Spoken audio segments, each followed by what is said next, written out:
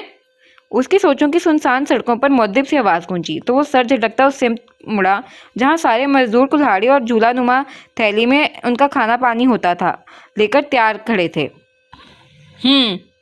اس نے محض سر کو جنبش دی اور وہ لوگ خوشبار سے خوشخبریوں میں مگن ایک سمت بڑھ گئے۔ دن بھر کی مشقت آمیز کام کے بعد بھی گھر کی راہ پر اٹھتے ان کے قدم سرشار تھے۔ تھکن زدہ چہرے پر مسکان، جسمانی مشقت سے سرخ آنکھوں میں سکون کی الوہی سی چمک تھی۔ اس قدر مشقت آمیز زندگی جیتے ہوئے بھی یہ لوگ کس قدر خوش و مطمئن نظر آ رہے تھے، اور اس اطمینان کا راز کیا تھا؟ سکون۔